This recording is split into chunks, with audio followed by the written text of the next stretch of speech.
আমি জানি যে সময়ের পরিক্রমায় এই প্রক্রিয়াটা হয়তো আমাদের কিছুটা লঙ্ঘন হয়েছে। আমাদের মান, আমাদের লেখাপড়ার মান, আমাদের শিক্ষার মান অনেকাংশে কমেছে। আমি আমার যে সমস্ত ল অফিসার বিশেষ করে আছেন, আইনজীবীরা আছেন, তাদের উদ্দেশ্য করে বলবো, আপনারা চেষ্টা করুন নিজেদেরকে গড়ে তুলতে, কারণ শেখার কোনো শেষ নেই। ছোট্ট একটা উদাহরণ দিয়ে বলি, আমরা যখন একেবারে প্রথম দিকে আমাদের আপিল বিভাগে বর্তমান বিচারপতিদের মধ্যে কমপক্ষে 2 জন আছেন যারা সহকারী অ্যাটর্নি জেনারেল থেকে সরাসরি হাইকোর্টের বিচারপতি হয়েছেন। এবং সেই সময়কালে আমার এখনো মনে আছে অনেকের মধ্যে ফিসফিস ছিল যে কি করে এজিরা জজ হয়, বাট এই দুজনই তাদের দীর্ঘ সময় তারা নিজেদেরকে এত বেশি উন্নত করেছেন যে তারা সবার কাছে অত্যন্ত রেসপেক্টেড। তাহলে আমি তিনজন 2 জন সরাসরি, একজন সাবেক। তো সুতরাং এই অফিসের সবচেয়ে এন্ট্রি পয়েন্টের অফিসার হচ্ছে এজি। সুতরাং আপনাদেরকে মনে করতে হবে যে এই অফিসের এজিরা সরাসরি বিচারপতি নিযুক্ত হয়েছেন, যে যোগ্যতার বলে আমাদেরকে সেই যোগ্যতা অর্জন করতে হবে। এইটার মধ্যে কোনো কাটছাট। আর শেষ করবো এই কথা বলে, সুপ্রিম কোর্ট আইনজীবী সমিতির সভাপতি জনাব মাহবুবুদ্দিন খোকন এখানে আছেন, অত্যন্ত জনপ্রিয় আইনজীবী নেতা। বার কাউন্সিল একসঙ্গে কাজ করেছে, একসঙ্গে আন্দোলন করেছি, একসঙ্গে নির্বাচন করেছি। দুর্ভাগ্যজনকভাবে একসঙ্গে পাশ করতে পারিনি, কিন্তু আমি মনে করি যে আজকে আপনাদের প্রত্যেকের সহযোগিতা দরকার। এটাও মনে রাখতে হবে যে এই অফিসটা কিন্তু রাষ্ট্রের প্রতিনিধিত্ব করে।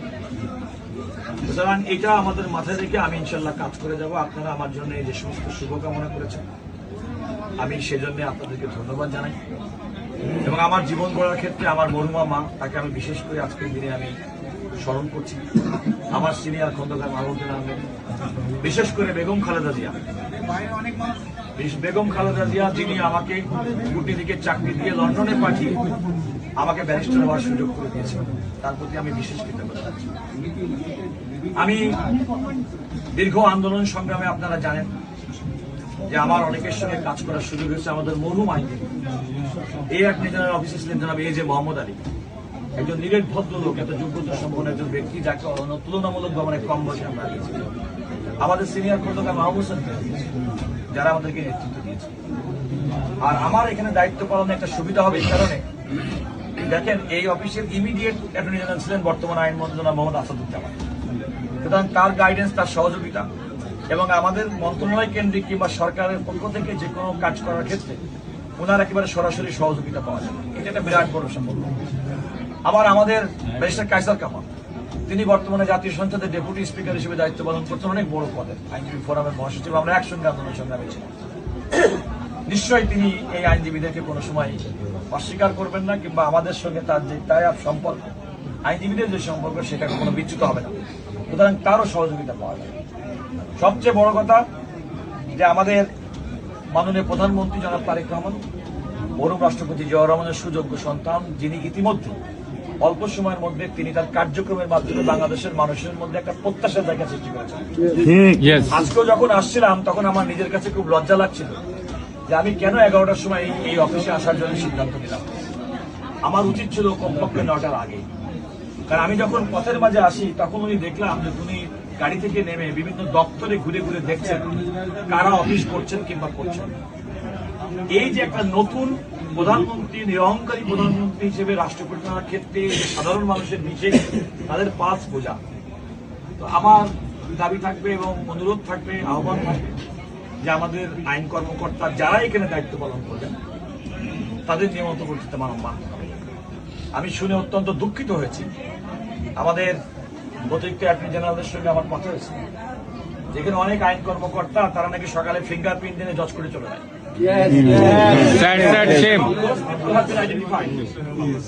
Those people have been identified. তারা তাদের কার্যক্রমে, কাজের মাধ্যমে, কাফিলতে তাদের কোনো কার্যক্রম নেই। এবং আমি জনাব গাজী কামরুল ইসলাম সজলের মাধ্যমে আইনজীবী ফোরামের নেতৃবৃন্দকে অনুরোধ করব যে আমরা আইনজীবীরা দল করবে, বিভিন্ন রাজনৈতিক দলের সমর্থক হবে, এটাই স্বাভাবিক। কিন্তু এই অফিসটা পরিচালনা করার জন্য আপনারা যখন কাউকে মনে করবেন দল করার পাশাপাশি তার যোগ্যতার ব্যাপারটাও আপনাদের খেয়াল রাখতে হবে। সঠিক। দ্বিতীয়ত হচ্ছে অতি সম্প্রতি আপনারা লক্ষ্য করে, আমি 2 মিনিটে শেষ করবো। অতি সম্প্রতি আপনারা লক্ষ্য করেছেন আইসিটি ট্রাইব্যুনালের একজন প্রসিকিউটর একজন আসামির কাছ থেকে ঘুষ চেয়েছে 1 কোটি টাকা,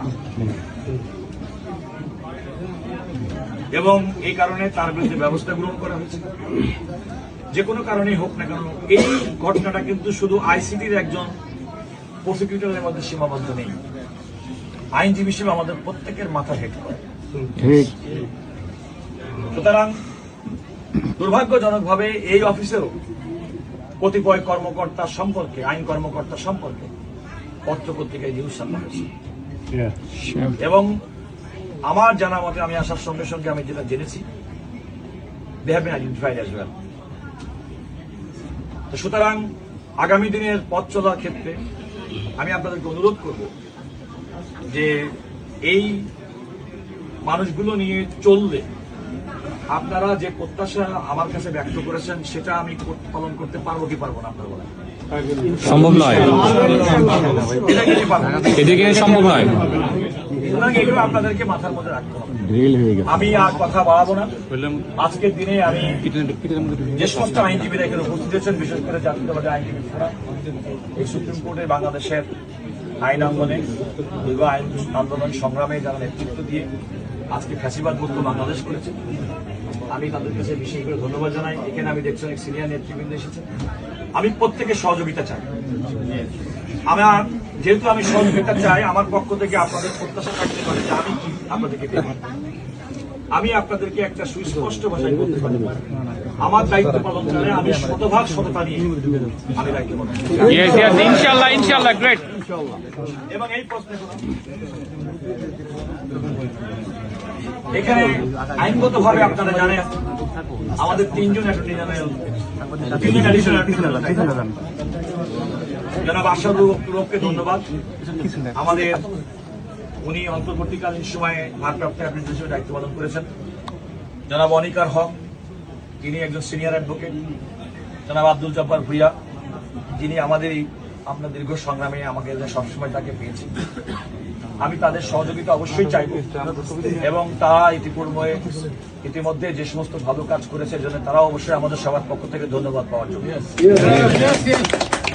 আমি আর কথা না বাড়িয়ে আমি আজকের দিনে আপনাদের সবার দোয়া, আমি আপনাদেরকে আর একটু সহযোগিতা কামনা করি। ছোট্ট কথা বলে শেষ করব। সকালবেলা আমাদের সিনিয়র জনরুল আবেদীন, সর্বোচ্চ সুপ্রিম কোর্ট আইনজীবী সমিতির সভাপতি, বার কাউন্সিলের ভাইস চেয়ারম্যান, ওনাকে আমি আসতে চেয়েছিলাম, উনি আসতে চেয়েছিলেন, কিন্তু উনি সংসদে একটা কমিটি উনি আসতে পারেননি, কিন্তু উনি আপনাদের সবাইকে শুভেচ্ছা জানিয়েছেন, দোয়া দিয়েছেন। এবং আমি আজকে যে সমস্ত আইনজীবীরা আমাদের থেকে মারা গেছেন, আমাদের থেকে নাই, তাদের প্রতি তাদের রুহের মাগফিরাত কামনা করছি। আন্দোলন সংগ্রামে যারা আহত হয়েছেন, ক্ষতিগ্রস্ত হয়েছেন, তাদের প্রতি সহমর্মিতা জানাচ্ছি, তাদের পরিবারের প্রতি সহমর্মিতা জানাচ্ছি। জুলাই যুদ্ধে যারা নিহত শহীদদের প্রতি আমার গভীর শ্রদ্ধা নিবেদন করছি। ৭১ মুক্তিযুদ্ধের রণাঙ্গনের মুক্তিযোদ্ধা জনাব ফজলুর রহমান এখানে আছেন। যে মুক্তিযুদ্ধ আজকে না হলে স্বাধীন বাংলাদেশে আজকে অ্যাটর্নি জেনারেল কেন বাংলাদেশের মানুষই পরিচয় দিতে পারতাম, সেই পরিচয় আনিয়ে দেওয়ার জন্যই সেই ৭১ সালের বীর শহীদ মুক্তিযোদ্ধা, তাদেরকে তাদের রুহের মাগফিরাত স্মরণ করছি। আহত মুক্তিযুদ্ধের প্রতি সহমর্মিতা, এবং আমি আজকে বীরাঙ্গনা যারা ছিলেন তাদের প্রতি আমাদের সহমর্মিতা প্রকাশ করছি। আর আপনারা যারা এই মুহূর্তে এসেছেন কষ্ট করে, তাদের সবাইকে ধন্যবাদ জানাচ্ছি। আমার জন্য দোয়া করবেন ইনশাআল্লাহ। We shall work as a team. Hopefully the law officers particularly, you have to prove your excellence by your work. But the law officers, from now on, প্রত্যেকটা নোট ইংলিশে লেখা হবে অফিসে।